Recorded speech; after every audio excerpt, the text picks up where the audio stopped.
Hello friends, welcome to our channel. ఈరోజు వీడియోలో మనం మాట్లాడుకోబోతున్న టాపిక్ ఏంటంటే అమెరికాలోని కొంతమంది వ్యక్తులు అలానే కొంతమంది రాజకీయ నేతలు కూడా అమెరికా యొక్క వెనిజులా విషయంలో ఎలాంటి చర్యలు అయితే చేసిందో ఫ్యూచర్లో గ్రీన్లాండ్ విషయంలో కూడా మేము అట్లాంటి కొన్ని రకాలైనటువంటి చర్యలు తీసుకునే అవకాశం ఉంది అన్నటువంటి నేపథ్యంలో అసలు అమెరికా గ్రీన్లాండ్ మధ్యలో ఉన్నటువంటి ఇష్యూస్ ఏంటి అనేది మనం తెలుసుకోవడానికి ట్రై చేద్దాం. ఓకే, సో కాకపోతే ఇక్కడ ఒక విషయం గుర్తుపెట్టుకోవాల్సిన అవసరం ఏంటంటే అమెరికా వెనిజులాలో ఎంటర్ అయినంత ఈజీగా అక్కడ వాళ్ళ ప్రెసిడెంట్ని కానీ అండ్ ప్రెసిడెంట్ వైఫ్ని కానీ అరెస్ట్ చేసినంత ఈజీగా డైరెక్ట్గా కానీ ఇండైరెక్ట్గా కానీ వెనిజులాని కంట్రోల్ చేయాల్సినంత లేదా చేసేంత ఈజీగా గ్రీన్లాండ్ని కంట్రోల్ చేయడం అనేది కుదరదు. అఫ్కోర్స్ కాకపోతే గ్రీన్లాండ్ని కంట్రోల్ చేయడం కోసం అని చెప్పేసి అమెరికా ఒక 3 phase స్ట్రాటజీ అనేది ఫాలో అవ్వబోతుంది. ఆ స్ట్రాటజీ ఏందో మనం తెలుసుకుందాం. వాటన్నిటికన్నా ముందు అసలు గ్రీన్లాండ్ ఎక్కడుందో తెలుసుకోవడానికి ట్రై చేద్దాం. దాని తర్వాత అసలు ఈ యొక్క గ్రీన్లాండ్కి ఎందుకంత ప్రాముఖ్యత అండ్ అమెరికా గ్రీన్లాండ్ని ఎందుకు కంట్రోల్ చేద్దాం అనుకుంటుంది. ఎందుకంటే ఇప్పుడు అమెరికా వెనిజులాని కంట్రోల్ చేయడానికి రీజన్ ఏంటనే మీకు చెప్పాను, క్రూడ్ ఆయిల్ వల్ల అని చెప్పేసి. అవునా? సో అలానే గ్రీన్లాండ్ చూద్దాం ఒకసారి. ఫస్ట్ ఆఫ్ ఆల్ మీకు గ్రీన్లాండ్ చూస్తే కనుక మీకు ఈజీగా అర్థం కావడం కోసం అని చెప్పేసి ఇక్కడ కెనడాకి మనకి నార్త్ ఈస్ట్ డైరెక్షన్లో ఉంటుందని చెప్పొచ్చు. కెనడాకి నార్త్ ఈస్ట్ డైరెక్షన్లో. ఓకే, సో ఈ గ్రీన్లాండ్ ఇది వన్ సైడ్ గ్రీన్లాండ్కి సంబంధించి అండ్ ఈ యొక్క గ్రీన్లాండ్కి రైట్ సైడ్ డైరెక్షన్లో అంటే గ్రీన్లాండ్కి ఈస్ట్ డైరెక్షన్లో మీరు ఇక్కడ డెన్మార్క్ చూడొచ్చు. ఓకే, సో డెన్మార్క్ అండ్ ఫర్దర్గా ఇంకా చిన్న చిన్న కంట్రీస్ ఉంటాయి, చూద్దాం ఒకసారి.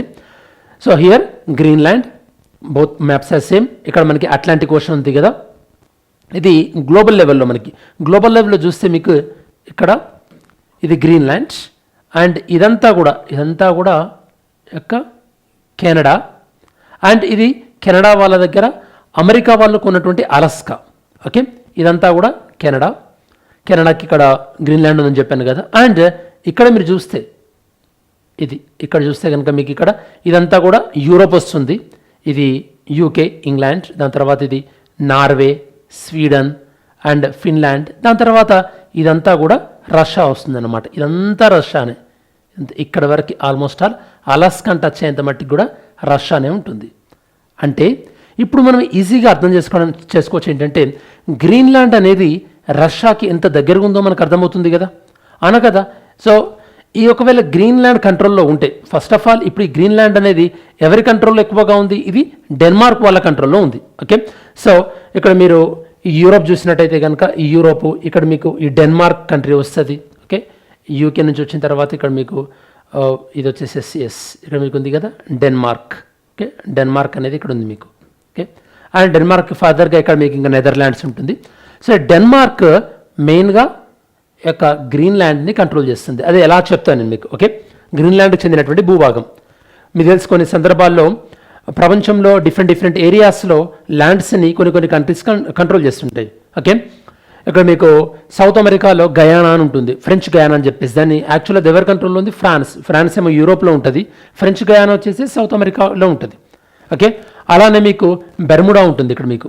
ఓకే, సో దీని కింద ఇక్కడ మీకు బెర్ముడా ఉంటుంది. బెర్ముడాను మళ్ళీ యూఎస్ కంట్రోల్ చేస్తుంది. సో కాబట్టి ఈ భూభాగం ఏదైతే ఉందో గ్రీన్లాండ్ అనేది ఏదైతే ఉందో ఎవరి కంట్రోల్లో ఉందంటే డెన్మార్క్ కంట్రోల్లో ఉంది గ్రీన్లాండ్ అనేది. ఓకే, సో ఇప్పుడు గ్రీన్లాండ్ ఒకవేళ యూఎస్ కంట్రోల్లోకి వస్తే రష్యాని ఎంత ఈజీగా కంట్రోల్ చేయొచ్చు. దాంతోపాటు ఇది ఆర్కిటిక్ సర్కిల్, ఆర్కిటిక్ ప్రాంతాన్ని కూడా ఈజీగా కంట్రోల్ చేయొచ్చు కదా. సో కాబట్టి ఇక్కడ మీరు ఆలోచిస్తే ఆర్కిటిక్ ప్రాంతాన్ని కంట్రోల్ చేయాలన్నా రష్యా ప్రాంతాన్ని కంట్రోల్ చేయాలన్నా కూడా ఓకే డిఫెన్స్ పాయింట్ ఆఫ్ వ్యూలో అప్పుడు గ్రీన్లాండ్ అనేది ఒక మంచి లొకేషన్గా ఉపయోగపడేటువంటి అవకాశం ఉంటుంది కదా. కాబట్టి గ్రీన్లాండ్కు ఉన్నటువంటి ఈ యొక్క అడ్వాంటేజ్ ఏదైతే ఉందో దాన్ని అన్నీ అర్థం చేసుకొని ఇప్పుడు గ్రీన్లాండ్ పైన పట్టు కోసం ట్రై చేస్తుంది అనమాట. ఇప్పుడు మీకు గ్రీన్లాండ్ అనేది ఎక్కడుందో అర్థమైంది కదా, గ్రీన్లాండ్ సిగ్నిఫికెన్స్ ఏంటో కూడా అర్థమైంది కదా. Now let's see. సరే, మరి గ్రీన్లాండ్ ఎక్కడుందో మనకు అర్థమైన తర్వాత, గ్రీన్లాండ్ ప్రాముఖ్యత అర్థమైన తర్వాత అసలు ఈ గ్రీన్లాండ్ అనేది డెన్మార్క్ కంట్రోల్లోకి ఎలా వెళ్ళింది అండ్ గ్రీన్లాండ్కు ఉన్నటువంటి ప్రత్యేకమైనటువంటి ఫెసిలిటీ ఏంటి అండ్ ఈ గ్రీన్లాండ్ని అమెరికా ఎలా కంట్రోల్ చేద్దాం అనుకుంటుంది అన్న డీటెయిల్స్ అన్నీ కూడా డిస్కస్ చేద్దాం. అండ్ మీకు ఇంకొక విషయం అర్థం కావాల్సింది ఏంటంటే ఇక గ్రీన్లాండ్ అనేది సపరేట్ కంట్రీ కాదు, డెన్మార్క్ కంట్రోల్లో ఉంటుందని చెప్పాను కదా.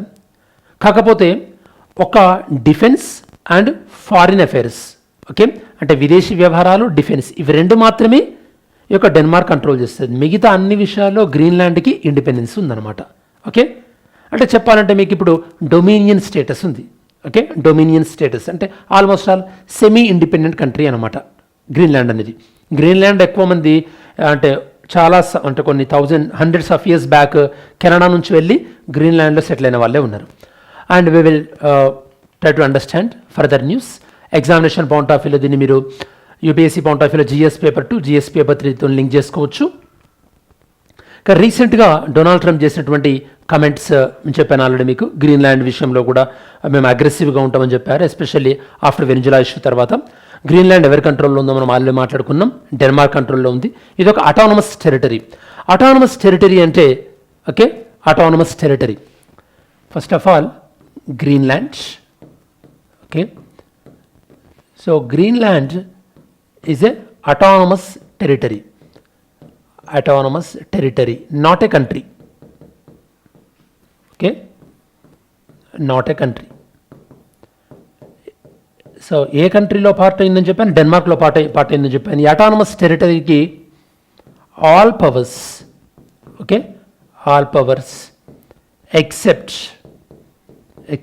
ఎక్సెప్ట్ ఏ పవర్స్ లేవని చెప్పాను, డిఫెన్స్ వీళ్ళ కంట్రోల్లో లేదు, దాంతోపాటు ఫారిన్ అఫైర్స్ వీళ్ళ కంట్రోల్లో లేదు. ఫారిన్ అఫైర్స్, ఈ డిఫెన్స్ అండ్ ఫారిన్ అఫైర్స్ ఎవరు కంట్రోల్ చేస్తున్నారని చెప్పాను నేను మీకు. వీళ్ళకి సంబంధించి Denmark Kingdom. Okay, so Denmark Kingdom వాళ్ళు కంట్రోల్ చేస్తున్నారు, డెన్మార్క్ కంట్రోల్లో ఉంది వీళ్ళది. ఓకే, సరే.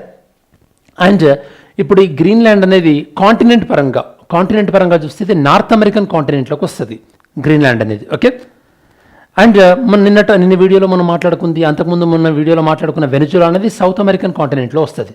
ఓకే, ఇక్కడ మనకు చిన్న క్వశ్చన్, క్యూబా అనేది ఏ కాంటినెంట్లోకి వస్తుంది, నార్త్ అమెరికన్ కాంటినెంటా, సౌత్ అమెరికన్ కాంటినెంటా క్యూబా అనేది? ఆన్సర్ చేయాలని ట్రై చేయండి. ఓకే, సో అటానమస్ టెరిటరీ అని మాట్లాడుకున్నాం. అండ్ గ్రీన్లాండ్ యొక్క డీటెయిల్స్ ఆల్మోస్ట్ ఆల్ ఇక్కడ పాపులేషన్ అరౌండ్ 60,000. గ్రీన్లాండ్ క్యాపిటల్ వచ్చేసి మనకి న్యూక్.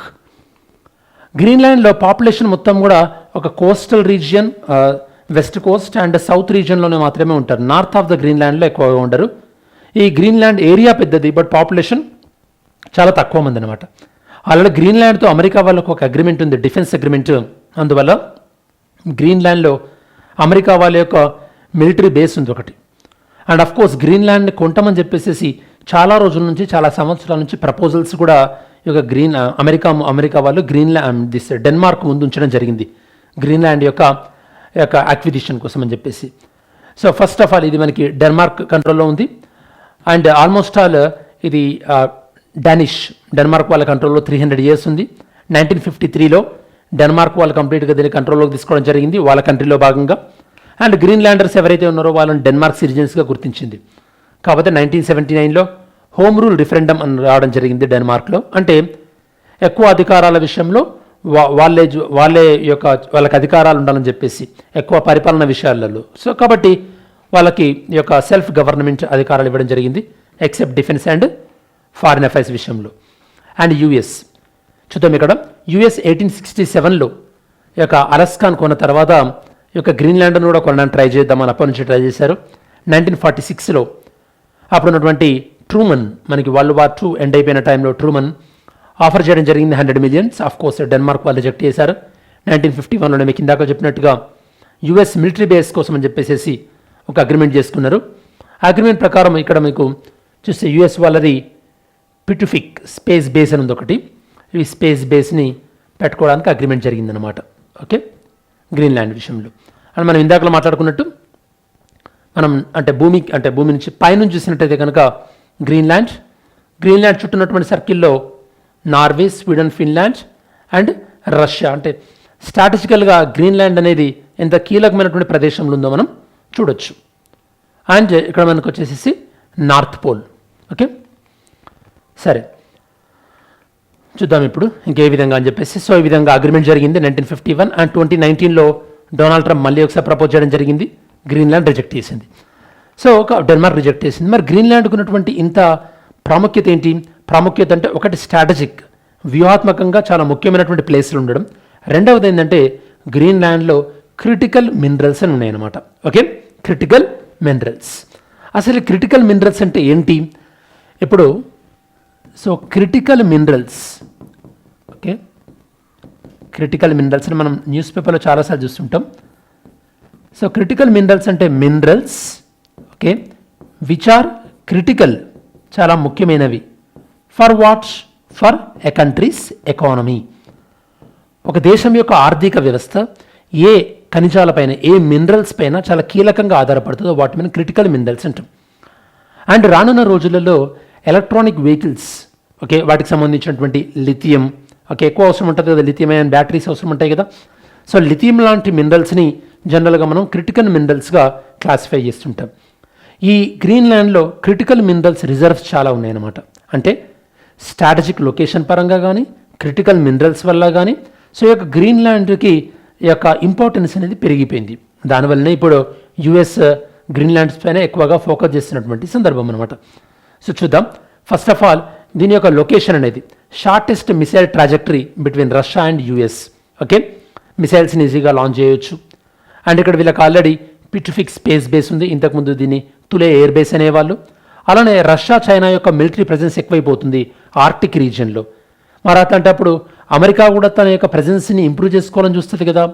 ఆ పాయింట్ ఆఫ్ వ్యూలో చూసినట్టయితే గ్రీన్లాండ్ డెఫినెట్గా యొక్క అమెరికా యొక్క యాక్షన్స్ని ఫెసిలిటేట్ చేసే విధంగా ఉంటుంది. మనం ఆల్రెడీ ఈ మా పాయింట్ ఆఫ్ వ్యూ డిస్కస్ చేయడం జరిగింది.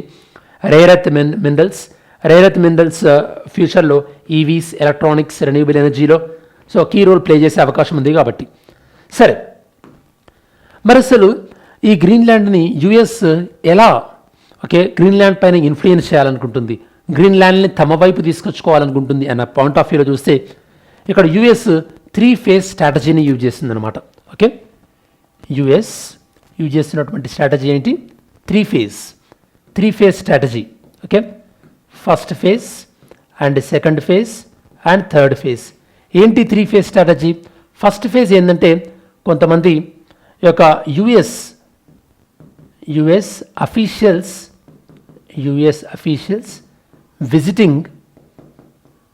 Visiting Greenlands. అంటే ఫస్ట్ ఆఫ్ ఆల్ గ్రీన్లాండ్ పీపుల్తోని రిలేషన్స్ ఇంప్రూవ్ చేసుకోవడం అనమాట. ఓకే, ఇది ఫస్ట్ ఫేజ్. ఇందులో భాగంగానే US vice president JD Vance wife వీళ్ళు వెళ్ళడం, సో ఇట్లాంటి హై ప్రొఫైల్ విజిట్ వెళ్ళడం, వాళ్ళతో మంచి రిలేషన్స్ మెయింటైన్ చేసుకోవడం. సెకండ్ ఏంటంటే క్రిటిసైజింగ్ డెన్మార్క్. ఇది సెకండ్ స్టేజ్ అనమాట. అంటే ఇక గ్రీన్లాండ్కి వెళ్ళి సో డెన్మార్క్ వాళ్ళు మీకు ఏం చేయట్లేదనో, లేకపోతే ఇంకా మీరు ఇట్లా బెటర్గా డెవలప్ అవ్వచ్చు, మీకు ఫండింగ్ రాకుండా డెన్మార్క్ చేస్తుందని, ఇలా సమ్హౌ డెన్మార్క్ని క్రిటిసైజ్ చేయడం. అట్ ద సేమ్ టైం గ్రీన్లాండ్కి ఏదైనా ఒక సాఫ్ట్ లోన్ లాంటిది కానీ ఎయిడ్ సహాయం లాంటివి చేయడం అనమాట. అండ్ థర్డ్ వన్ ఏంటంటే finally supporting separate country for Greenland. Okay, separation of or separate country for Greenland. Separate country for Greenland. So Greenland ఒక సపరేట్ కంట్రీ కావాలని చెప్పేసి అక్కడ ఉన్నటువంటి 80% పీపుల్కి ఉంది. ఓకే, సెసెషన్ అంటే సపరేట్ కంట్రీ కావాలని, దీనికి సపోర్ట్ చేయడం. సో ఎప్పుడైతే గ్రీన్లాండ్ సపరేట్ కంట్రీ అవుతుందో అప్పుడు ఆటోమేటికల్లీ గ్రీన్లాండ్ని మ్యానిపులేట్ చేయడం చాలా ఈజీ. ఇప్పుడు గ్రీన్లాండ్ డెన్మార్క్లో ఒక పార్ట్, అంటే నాటో ఉంది, ఇవన్నీ ఉన్నాయి. సో ఎప్పుడైతే వన్స్ గ్రీన్లాండ్ సపరేట్ కంట్రీ అవుతుందో అప్పుడు గ్రీన్లాండ్ని మ్యానిపులేట్ చేయడం ఈజీ కదా. సో దెన్ గ్రీన్లాండ్ని తన ఇన్ఫ్లుయెన్స్లోకి తీసుకోవచ్చు అని చెప్పేసి యుఎస్ ప్లాన్ అన్నమాట. ఓకే, సో ఇలా గ్రీన్లాండ్ పైన కంట్రోల్ చేయడం కోసం అని చెప్పేసి యుఎస్ ఈ 3 phased ప్యాటర్న్ని ఫాలో అవుతుంది. అండ్ అట్ ద మూమెంట్ ఈ ఫస్ట్ ఫేజ్లో అమెరికా అగ్రెసివ్గా ఉంది. They are starting at the second phase. అంటే కంపారిటివ్లో చూస్తే కనుక వెనిజులాని అనుసరించినటువంటి స్ట్రాటజీ కంప్లీట్గా డిఫరెంట్ ఇక్కడ. ఓకే, ఎందుకంటే అక్కడ ఉన్నటువంటి పరిస్థితులు వేరే, అక్కడ ఉన్నటువంటి మోడస్ ఆపరెండి అంటే అక్కడ ఉన్నటువంటి రీజన్స్ వేరే, ఇక్కడ ఉన్నటువంటి రీజన్స్ వేరే కాబట్టి. సో కాబట్టి ఇది ఒక హైబ్రిడ్ వార్ఫేర్ టాక్టిక్ అని చెప్పొచ్చు, అంటే డైరెక్ట్గా యుద్ధం చేయకుండా. But at the same time మనం చాలాసార్లు మాట్లాడుకున్నాం, యుఎన్ చార్టర్ ప్రకారం ఏ కంట్రీని కూడా లేదా ఒక కంట్రీ ఒక ప్లేస్లో ఉన్నటువంటి పీపుల్ని మనం ఒక కమ్యూనిటీగా, ఒక వస్తువులాగా చూడడానికి వీల్లేదు. ఎందుకంటే వాళ్ళ యొక్క రీజన్స్ వాళ్ళకు ఉంటాయి, వాళ్ళ ఇష్టాలు వాళ్ళకు ఉంటాయి. సో కాబట్టి ఏ కంట్రీలో ఉన్నటువంటి పీపుల్ని కానీ, ఏ జాగ్రఫికల్ రీజియన్లో ఉన్న పీపుల్ని కానీ, గ్రీన్లాండ్ ఫర్ ఎగ్జాంపుల్, ఈ పీపుల్ని ఒక కంట్రీ ఫోర్స్ఫుల్గా ఇన్ఫ్లుయెన్స్ చేయడానికి వీల్లేదు. They have the right to self determination, అంటే వాళ్ళు ఎలా ఉండాలి, ఓకే, వాళ్ళకి ఎలాంటి రూల్స్ కావాలని నిర్ణయించుకునే అధికారం వాళ్ళకు ఉండాలి అని చెప్పేసి మనం చెప్పాల్సినటువంటి అవసరం ఉంటుంది. అలానే గ్రీన్లాండ్ అనేది సెక్యూరిటీ పాయింట్ ఆఫ్ వ్యూలో, రిసోర్స్ పాయింట్ ఆఫ్ వ్యూలో, climate change, Arctic point of వ్యూలో, సో ఇవన్నీ పాయింట్ ఆఫ్ వ్యూలో ఈ గ్రీన్లాండ్ ఇష్యూ అనేది చాలా ఇంపార్టెంట్. అండ్ గ్రీన్లాండ్ పీపుల్ యొక్క సావరినిటీ పాయింట్ ఆఫ్ వ్యూలో, సో ఇవన్నీ ఆలోచించినటువంటి విషయంలో ఇది ఖచ్చితంగా ఆర్క్టిక్ ప్రాంతంలో కానీ, లేకపోతే స్ట్రాటజిక్ పాయింట్ ఆఫ్ వ్యూలో కానీ, సెక్యూరిటీ పాయింట్ ఆఫ్ వ్యూలో కానీ ఇది ఒక పవర్ గేమ్కి ఒక సింబల్ అని చెప్పొచ్చు గ్రీన్లాండ్ ఇష్యూ అనేది. అండ్ ఎస్పెషల్లీ ఇండియా ఖచ్చితంగా ఈ యొక్క ఇంటర్నేషనల్ నార్మ్స్ వైలేషన్ జరుగుతున్నటువంటి ఈ సందర్భంలో, అంటే అమెరికా ఫ్రీక్వెంట్గా వైలేట్ చేయడం, చైనా ఫ్రీక్వెంట్గా వైలేట్ చేస్తున్నటువంటి సందర్భంలో మరి ఇండియా ఎలా స్ట్రాంగ్గా రియాక్ట్ అవుతుంది అని మనం వేచి చూడాల్సినటువంటి అవసరం ఉంది. ఓకే, సరే, ఈ పర్టికులర్ టాపిక్ పైన మనం ఒక ఎంసీక్యూ సాల్వ్ చేయాలని ట్రై చేద్దాం. వీడియోని పాజ్ చేసి జాగ్రత్తగా క్వశ్చన్ అబ్జర్వ్ చేసి ఆన్సర్ చేయాలని ట్రై చేయండి. With reference to Greenland consider the following statements. గ్రీన్లాండ్కి సంబంధించి 4 స్టేట్మెంట్స్లలో ఎన్ని correct? Greenland is a sovereign country and a member of UN nations. Okay, Greenland ఐక్యరాజ్య సమితిలో మెంబర్ అంటున్నారు. Second one, defence foreign affairs of Greenland, Greenland యొక్క ఇవి రెండు కూడా they are controlled by Denmark అంటున్నారు. థర్డ్ స్టేట్మెంట్స్, ఈ యొక్క గ్రీన్లాండ్ అనేది US military base, okay, like Arctic missile defence point of వ్యూలో ఒక యుఎస్ మిలిటరీ బేస్ అనేది గ్రీన్లాండ్లో ఉంది అంటున్నారు. అండ్ ఫోర్త్ వన్, గ్రీన్లాండ్ అనేది యూరోప్లో ఉంది అంటున్నారు జాగ్రఫికల్గా. మరి 4 స్టేట్మెంట్స్లలో ఎన్ని స్టేట్మెంట్స్ కరెక్ట్? అలానే మెయిన్స్ క్వశ్చన్, గ్రీన్లాండ్ అనేది ఈ యొక్క గ్రేట్ పవర్ రైవల్రీ ఆర్క్టిక్ రీజియన్లో ఒక మేజర్ ఇష్యూగా ఎమర్జ్ అయింది.